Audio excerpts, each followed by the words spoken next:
I was the pride of my village, admired, praised, even envied. But one morning, I woke up, and everything had changed. The mirror showed a face I didn't recognize. My beauty was gone, and so was my life as I knew it. What happened next still haunts me. Amina was known far and wide as the most beautiful girl in her remote mountain village, nestled between the wild hills of northern Africa. Her skin was the color of rich, polished mahogany, glowing like fire under the sun. Her eyes sparkled like stars just after the first rain. And the way she carried herself, tall, proud, with a gentle grace in every step, made even the wind pause to admire her. She had no gold, no fine clothes, and no father to provide luxury. She lived in a one-room mud house with her widowed mother. Yet she had something that made heads turn and whispers rise. They called her a blessing. Some said she was kissed by the spirits of beauty. Children would chase after her just to watch her smile. Elders would nod with approval when she walked past, and young men, they couldn't stop dreaming of her. In every wedding gathering, festival, or village dance, Amina was the light that drew every eye. But beauty, true, unshakable beauty, doesn't just draw admiration. It invites something darker, something colder. Envy.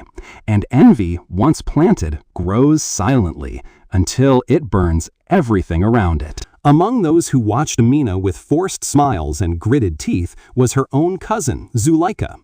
Just a year older, Zuleika had grown up right beside her, but always in her shadow.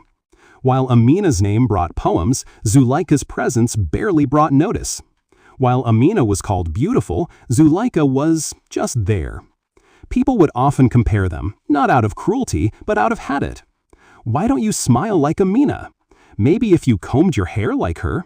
Amina has such bright eyes, doesn't she?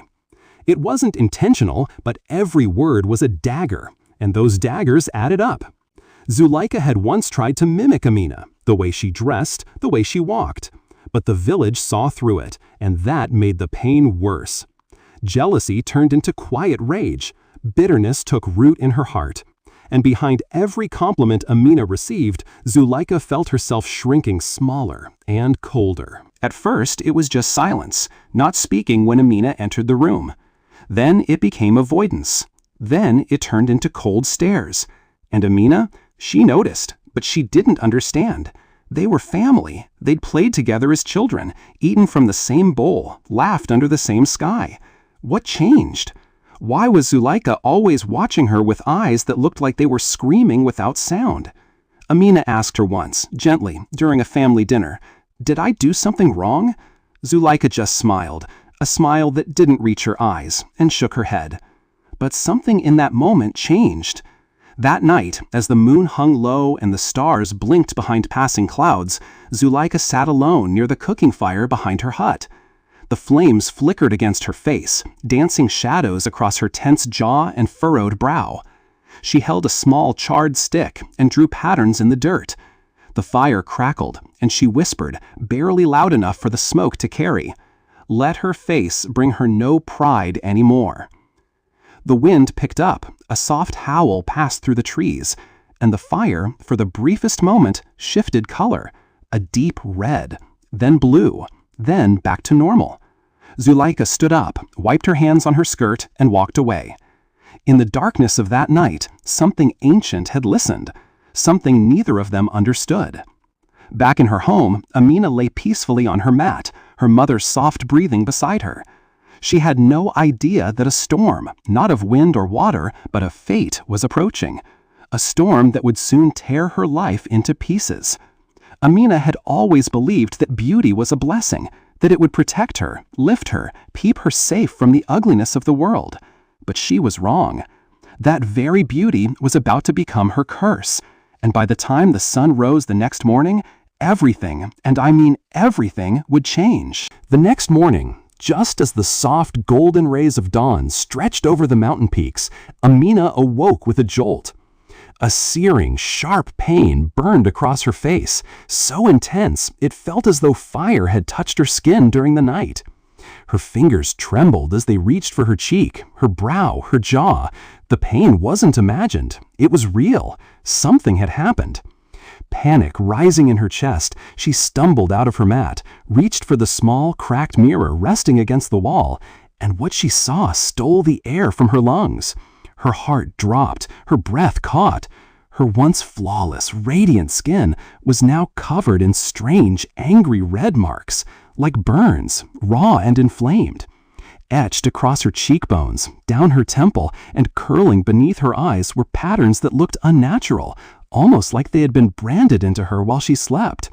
Her face, the very face that once drew praise, poems, and longing gazes, was now unfamiliar, marred, and painful to even look at. She cried out, a broken sound, half fear and half disbelief. Her mother rushed into the room, eyes wide, but when she saw Amina's face, she froze. Her mouth opened as if to speak, but no words came, only a trembling gasp, and then silence. In that silence, something inside Amina cracked. The woman who had always told her she was beautiful now looked at her with a mix of sorrow, confusion, and something even more terrifying, fear. That day, news spread like wildfire. Amina, the village jewel, had awakened with a cursed face. And fear, once whispered in corners, now shouted through the air. Children were pulled away from her path. Women watched from behind doors. Men who once followed her with hopeful eyes now avoided her entirely. The village that once celebrated her now looked at her as if she were diseased, cursed, dangerous. Some said it was witchcraft, that perhaps a spirit had grown jealous of her beauty and punished her. Others whispered it was her pride, that she had flown too close to the sun and the ancestors had brought her back down. Even the old women who once touched her cheeks and called her a blessing now refused to meet her eyes. Amina wandered through her village like a ghost in her own life, every step a reminder that beauty is fragile and the world is quick to turn on those it once adored. She tried to speak to people, to explain, to ask, to cry, but no one wanted her story. No one wanted her pain. They wanted her gone. And so that night, after sitting in silence for hours beneath the old baobab tree where she used to braid the hair of laughing girls, Amina made a decision that would forever change her path. With her face still stinging, her spirit bruised, and her heart torn into pieces, she gathered what little she had: a cloth satchel, a bottle of water, and a small bag of healing herbs her mother had once kept for fevers, and she walked to the edge of the village. There was no farewell. No one followed her, not even her mother. The moonlight above cast long shadows on the narrow path as she stepped into the unknown. She didn't know where she was going, only that she had to find answers, find healing, or maybe just find a place where eyes didn't turn away in horror.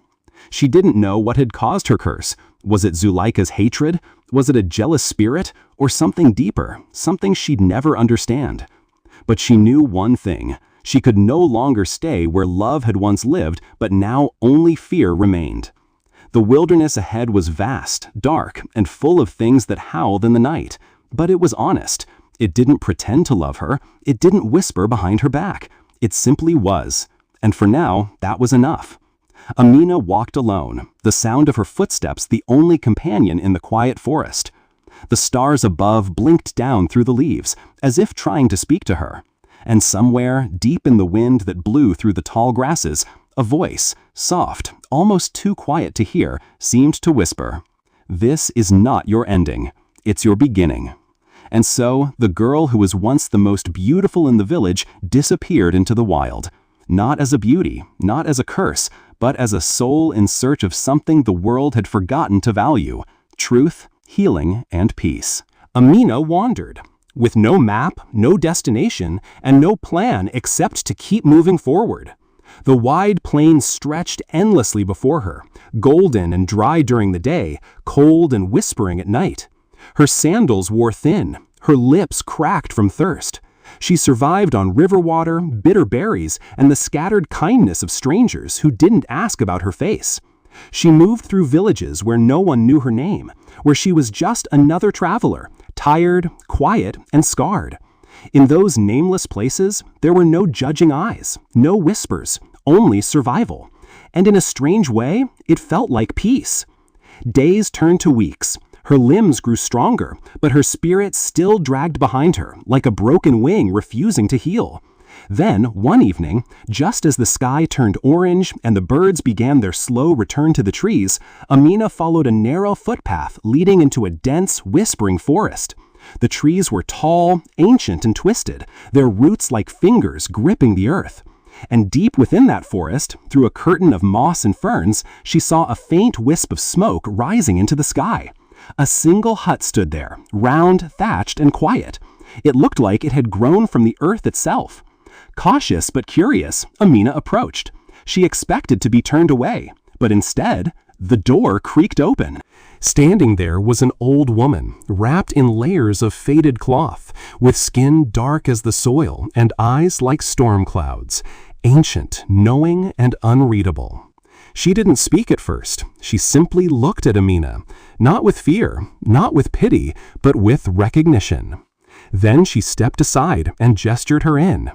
That night, beside a fire that cracked with soft orange flames, the old woman finally spoke. Her voice was deep and textured, like tree bark rubbed smooth by time. She said, "Beauty fades, child, but pain can purify the heart if you let it." The old woman was a healer, a woman of the wild. She had lived in solitude for years, far from people, far from cruelty. Her hands knew the secrets of roots and leaves. Her shelves were lined with jars, some filled with crushed bark, others with strange glowing liquids, some labeled only in symbols. Amina stayed. At first, just for the night, then for another, then another. Days passed, then moons. She began helping, fetching water from the stream, collecting herbs at dawn, learning how to grind seeds into salves and wrap wounds with banana leaves. Slowly, almost without noticing, she was healing others and healing parts of herself. There was no mirror in the hut. At first, that bothered her. But as time passed, she forgot about mirrors altogether. She forgot to think about her reflection. She stopped asking the sky why this had happened to her. She stopped mourning the face she had lost. In its place, something deeper was growing. In her silence, she listened. In her work, she found rhythm. In her service, she found purpose. And in her pain, she found power. People from distant villages began to come, limping, coughing, crying, to the healer's hut. And it was Amina who welcomed them, who touched their wounds, who spoke gently to frightened mothers and restless children. Her hands, once used to braid hair and adjust headscarves before dances, now mixed herbs, cooled fevers, and stitched skin with care. Her heart, once wrapped in sorrow, now bloomed with a quiet strength. She no longer needed to be seen. She no longer needed applause. She had found something far more lasting than beauty. She had found meaning. And in that process, in that deep forest, beside the woman who said little and taught much, Amina's inner light began to shine brighter than ever before. It wasn't a light that dazzled the eyes. It was the kind that warmed the soul. The kind people felt when she entered the room, even if she never spoke a word. The kind that made children reach for her hand and elders bow their heads in thanks. The kind of light that came not from being admired, but from learning to love, without needing anything in return. And though she didn't yet know it, this new light inside her would soon be tested in ways far greater than she could imagine. Because healing is never the end of the story. Sometimes it's just the calm before the next storm. Years passed. Seasons came and went like forgotten songs. Amina remained in the forest, living quietly alongside the old healer who had become like a second mother to her. She no longer asked about the past. The ache in her heart had softened, and though the scars on her face remained, they no longer defined her. They were simply a part of her now, like the roots of a tree buried deep in the earth. But then, one evening, as the wind rustled low through the trees and the birds fell silent earlier than usual, a traveler came running through the forest path. He was weak, coughing, his skin pale and clammy. Amina caught him as he collapsed at their doorstep. Between gasps for breath, he whispered words that froze for blood. Her home village had been struck by a terrible plague. People were collapsing. The young, the old, the strong. It spared no one. No one knew what it was or how to stop it. And the worst part, they had no healer left. The old woman placed a hand on Amina's shoulder that night and simply said, "You know what you must do." Amina stood quietly in the doorway, staring into the darkness. 1,000 memories ran through her mind: the laughter of festivals, the sting of betrayal, the silence of her mother, the day she walked away in pain.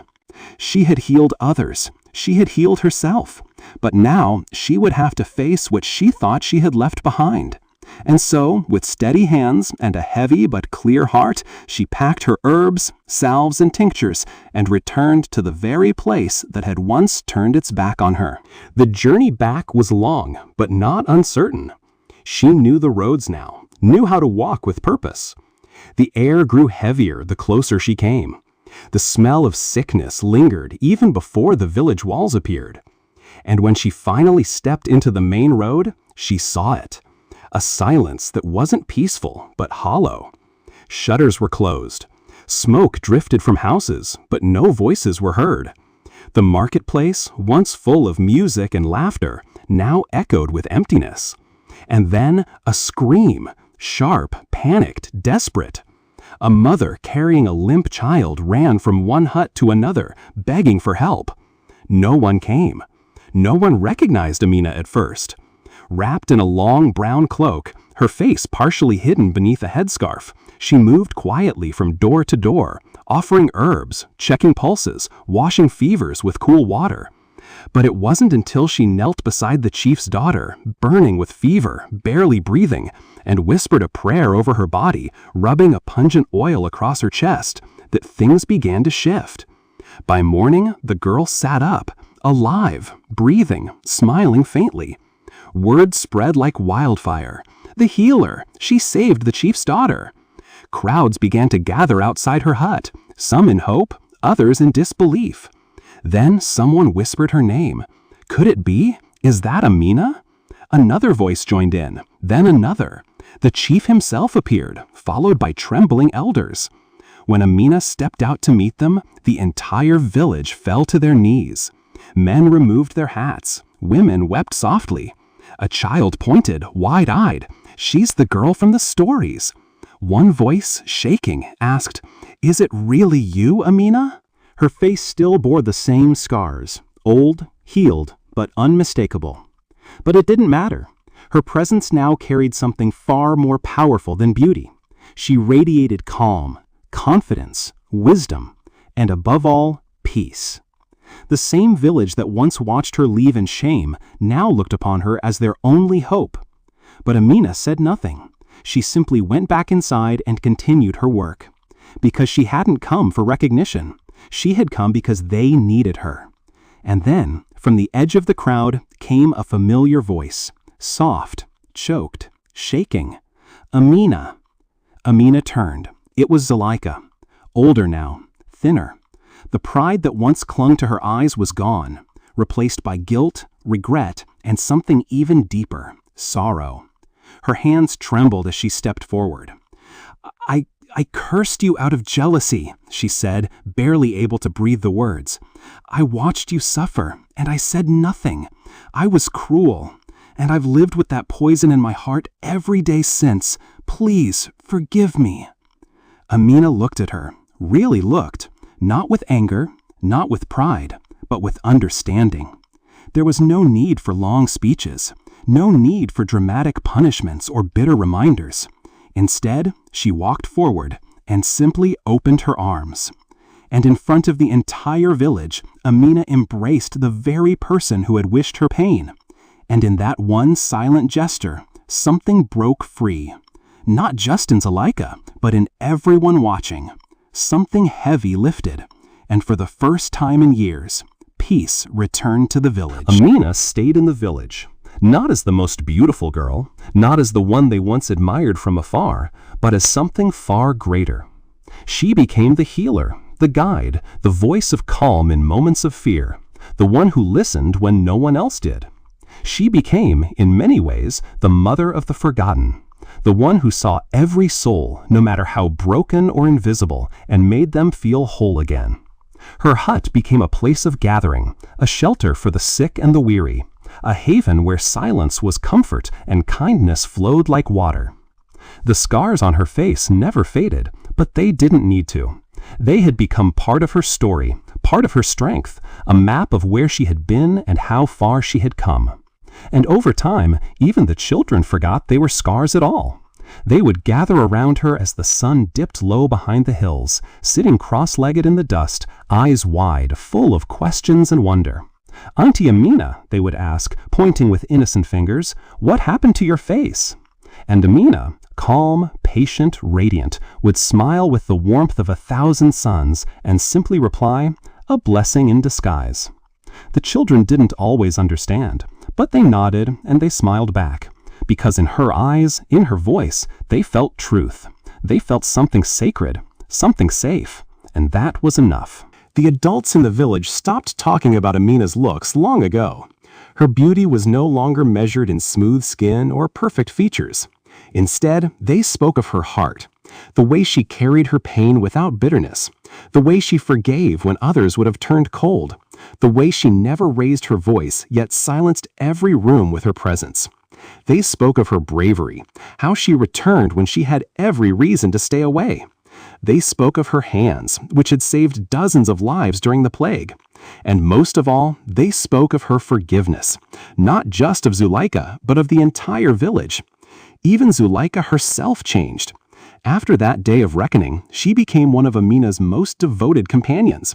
She helped in the hut, swept the floors, prepared meals for the sick, and in her quiet way tried to heal the wounds she had once caused, not through words, but through action, through consistency, through service. And Amina never once reminded her of the past.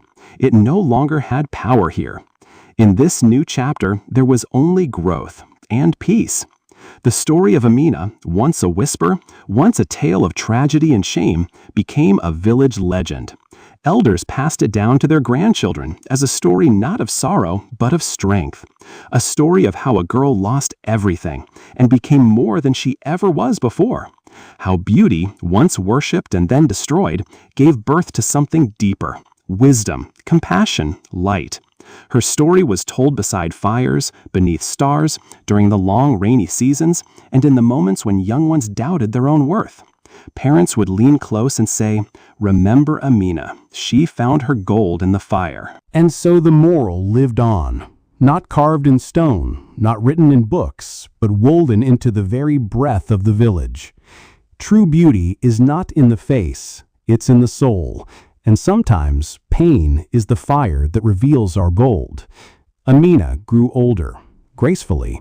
Her hair turned silver like the moonlight she used to walk beneath.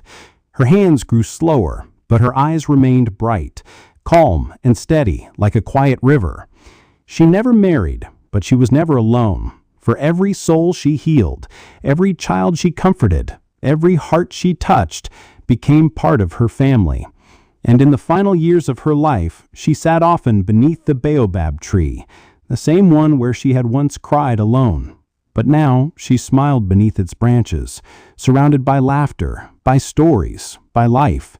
And if you had asked her, even then, if she would change anything, if she would erase the pain, the scars, the exile, she would shake her head gently and say no. Everything I needed was waiting on the other side of that morning.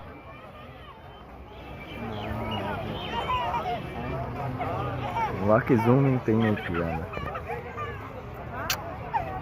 और मुँह कर नेड़े दस सही है और मुँह करे इधर घुमा में ये वीडियो में आधा स्पेस साउंड देते अग्गा एक मिनट भी I want to that because कमाल आना तेरे साथ 37 35 39 40 Hmm.